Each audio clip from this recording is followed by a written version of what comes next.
Good afternoon and welcome to our Industry Day. My name is PJ Brennan and I am pleased to kick off today's session. We will be discussing non-cancelable occupancy agreements in leased space. This session is being recorded and closed captioning services are available. Today's event will be a discussion among 3 senior leaders here at GSA, and we welcome your questions. If you have any questions, comments, or technical issues during today's event, please submit them using the question and answer pod. A copy of this brief slide deck and today's recording will be sent to you and posted online. Before we get started, I want to lay a foundation of information to ensure we're starting from the same place. The General Services Administration is an independent agency established in 1949 to help manage and support the basic functioning of federal agencies. GSA's mission is to deliver the best customer experience and value in real estate, acquisition, and technology services to the government and the American people. As it relates to real estate, GSA works with other federal agencies to identify their space needs and places those agencies in federal buildings. When federal buildings are unavailable, GSA seeks to lease space from building owners. An occupancy agreement, or OA, is a complete statement of the terms governing the relationship between GSA and the customer agency for a space assignment. The OA outlines the location, square feet, rent, and term for the designated space. The OA can either be cancelable or non-cancelable, whereby a customer is able to return part of or all of the space to GSA. Non-cancelable space is characterized by the low probability of PBS finding a backfill tenant due to specific qualities of space, which includes, among other possible elements, the lack of any realistic federal need for space other than the requesting agency, as well as any other factors that would significantly impair PBS's ability to backfill. At this time, I'm pleased to announce our panelists, who are 3 senior leaders within GSA's Public Buildings Service: Andrew Heller, Crofton Whitfield, and Chad Gilchrist. Andrew Heller is the Deputy Commissioner for PBS for Enterprise Strategy and responsible for driving enterprise strategy across PBS's real estate portfolio of more than 360 million square feet of federally owned and leased spaces throughout the United States and 6 territories. Crofton Whitfield is the PBS Assistant Commissioner for the Office of Leasing, providing national leadership and oversight, strategic planning, and policy direction for GSA's leasing program. And Chad Gilchrist is the PBS Acting Assistant Commissioner for the Office of Portfolio Management and Customer Engagement, providing national leadership and oversight of our real estate portfolio and customer relationships for more than 70 agencies. I'd now like to turn it over to Andrew for opening remarks. Thanks for kicking things off, PJ. As PJ mentioned, my name is Andrew Heller, and I'm the Deputy Commissioner for Enterprise Strategy here at GSA's Public Buildings Service. I'm glad you could join us today to talk about the current real estate landscape and its impact on GSA's portfolio. We take our responsibility to drive the best real estate value for our customers, stakeholders, and the American people seriously. To that end, each year, GSA makes critical portfolio decisions based on the condition of our assets, access to funding, and the housing needs of our customer agencies. As responsible stewards of taxpayer dollars, GSA has always collaborated with our customers to right-size the federal footprint and avoid the acquisition of unneeded lease space. In the past, when there was traditionally high demand for space from customer agencies, GSA would often enter into a lease with a property owner for a firm term, and in turn, enter into an occupancy agreement with a customer that essentially had no firm term. We refer to that as a cancelable occupancy agreement. Back in April, GSA issued an asset management alert highlighting our approach to occupancy agreements in lease space. The intent of the asset management alert is to align lease terms with customer agency needs and to consistently apply our longstanding pricing policy. Chad and Crofton will go into more detail on what this all means, but this approach will increase collaboration between GSA and our customers when planning for leases.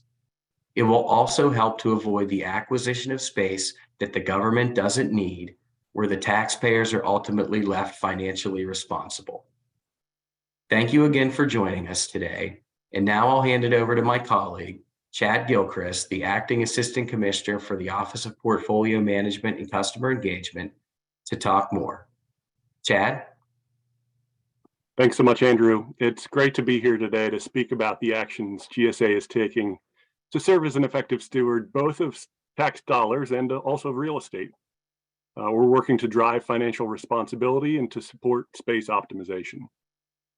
Now, first, by way of background, I know that many of the folks who are here with us today understand that GSA's occupancy planning horizon stretches well in advance of decision points such as lease expiration or targeted lease award dates.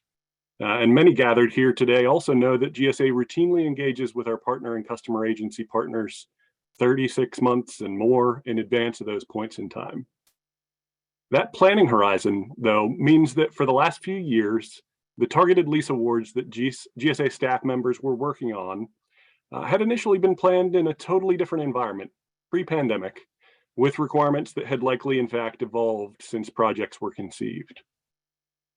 Knowing this, we were at the point where we really needed to scrutinize our occupancy planning strategy to ensure that we could position the federal government to deliver the right amount of space at the right price and at the right terms based on customer needs. So in partnership with our customers, we took a moment to really focus on each single transaction that was underway, to look with fresh eyes at customer needs based on their existing and planned occupancies and the ways their work was evolving. Our goal here was to align housing strategies with customer needs across the enterprise and to appropriately manage costs and risks while driving optimization. Now, in the past, there was high demand from tenant agencies for space, like Andrew had mentioned. GSA would enter into a lease for a defined term, and in turn, GSA would enter into an OA, an occupancy agreement, with a customer agency. And at GSA's determination, we often gave agencies the right to cancel their OA with 120 days notice without impacting the underlying lease. The logic behind this cancelable OA was that there was enough federal demand for real estate that GSA could backfill that space with another tenant agency with relatively low risk exposure in order to meet lease obligations. What we know, though, is that even before the pandemic, many agencies were, of course, considering consolidating space in an effort to save taxpayer dollars. And those sorts of efforts have only increased coming out of the pandemic. Indeed, right-sizing the footprint is good for the federal government, and GSA is actively supporting tenant agencies in their real estate optimization plans. So in light of all that, GSA's efforts have been to put into place appropriate measures to assess and align the government's real estate needs prior to entering into any new lease. And part of that process has been to issue guidance to GSA practitioners to ensure GSA's posture on OAs associated with new occupancies in lease space will be non-cancelable. This approach is already driving even more collaboration between GSA and tenant agencies during occupancy planning. And it's also aligning agency decisions with the true financial cost to the government, not to mention avoiding procurement of unnecessary space. All of these are intended outcomes GSA seeks to promote. The guidance ensures that the federal government is thoughtful about how much space is needed and that the federal government is really committed for the duration of the lease. Now, many agencies that request new space do so knowing that they have a long-term real estate need. And in that case, GSA will continue to seek lease terms that drive the most favorable prices. In other instances in which there's not the same clarity about long-term space needs, GSA is able to offer available space in federally owned buildings, excess space in pre-existing long-term leases, or in newly procured lease space with a term appropriate to that tenant agency's needs. Finally, the other element I wanted to note before I turned it over to Crofton Whitfield, the Assistant Commissioner for the Office of Leasing, is that our plan is to continuously monitor the risk climate and the market factors of supply and demand relevant to probability of backfill for federal occupancies. And we plan to specifically reevaluate our current guidance at the end of fiscal year 2024 in order to identify any necessary changes. With that, I'll turn it over to Leasing AC Crofton Whitfield. Crofton, good afternoon. Good afternoon, and thank you, Chad. Thanks for providing us more detail about the leasing from a portfolio perspective. From a leasing perspective, nearly half of GSA's leases by count will expire in the next 5 years, which represents about 43% of our annual rent value. Prior to 2018, GSA was replacing approximately 44% of our leases that expired each year by value. Since then, we have increased our lease replacement rate to over 80%. The lease replacement rate continues to be an important strategic focus for GSA in order to ensure that we're focused on the right work at the right time. We can't afford to slow down in the response to our customer agency's uncertainty during this time. That means GSA will need to award leases in a prudent way that recognizes workplace needs, which will continue to evolve. And we need to continue to work with our customers to determine the appropriate requirements to procure. As Chad stated earlier, we're already seeing closer coordination and alignment with our customer agencies on lease procurement decisions as a result of this asset management alert. This alignment doesn't necessarily mean that we'll go out for shorter term leases all of the time. Just in the past month, for example, GSA awarded 25 leases with a term of 10 years firm or longer, compared to 17 awarded leases with less than a 10-year firm term during that same period. This is consistent with what we've done over the past year as well. Therefore, from a leasing standpoint, we believe that our closer alignment and thoughtfulness in decision-making will enable us to continue making progress on the optimization of our leased portfolio. And with that, from a leasing perspective, I'll turn things back over to PJ. PJ? Great. Thank you, Crofton. Well, I think we're at the point where we can turn over to some questions based on the comments that you guys have given us today. I'm just going to go down to that question pod now and review the questions. As a reminder to those of you participating with us today, the question and pod is at the bottom of the screen, and you can submit your questions there. So Crofton, it looks like I've got a question for you to kick us off.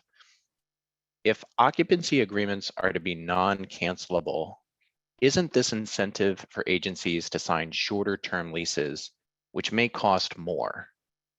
And then a little bit of a follow-up to that, how will GSA prevent that from happening?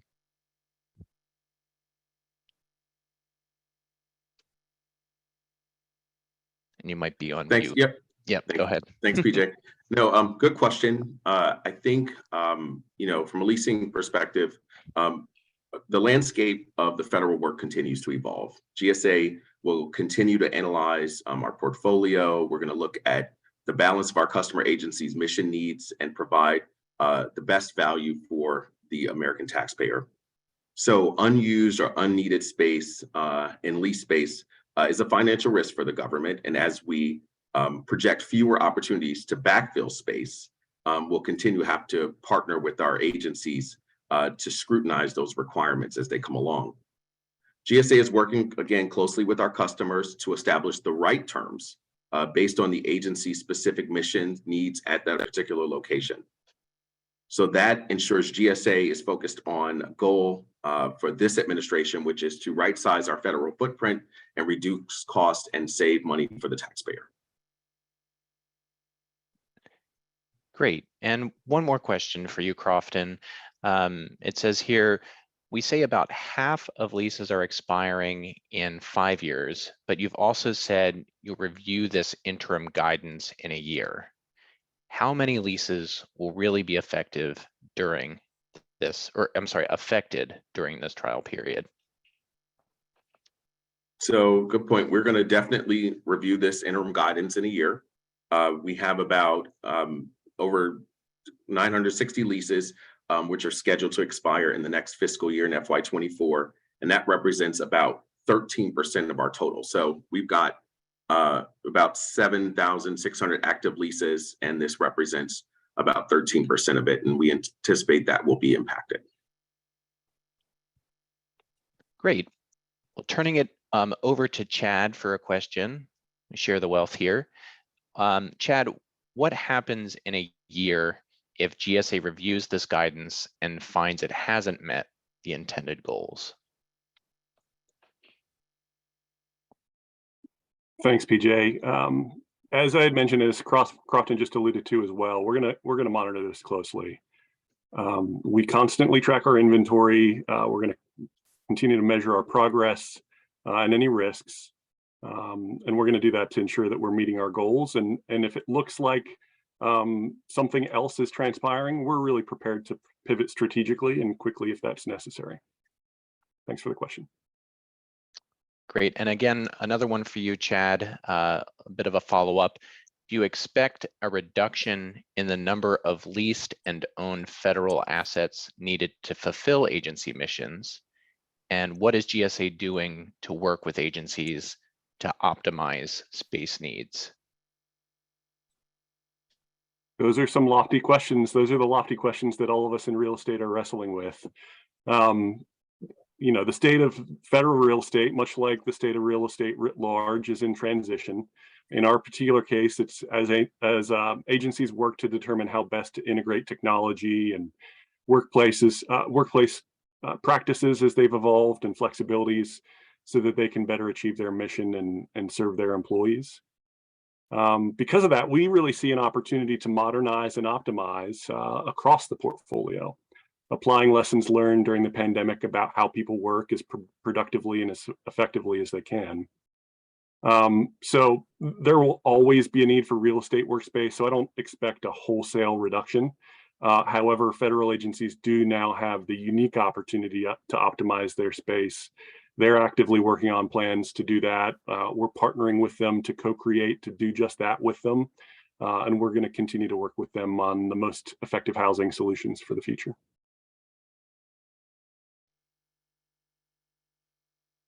Thanks, Chad. Crofton, back to you. Since the interim guidance does not apply to existing space assignments, but rather new leases or lease renewals, extensions, how does GSA plan to remedy the vulnerability of the current leased portfolio? So what we'll do to reduce kind of risk and vulnerability, we're still going to use traditional methods to mitigate vacancy exposures in the market. And we want to make sure that we're working with our customers closely to do so.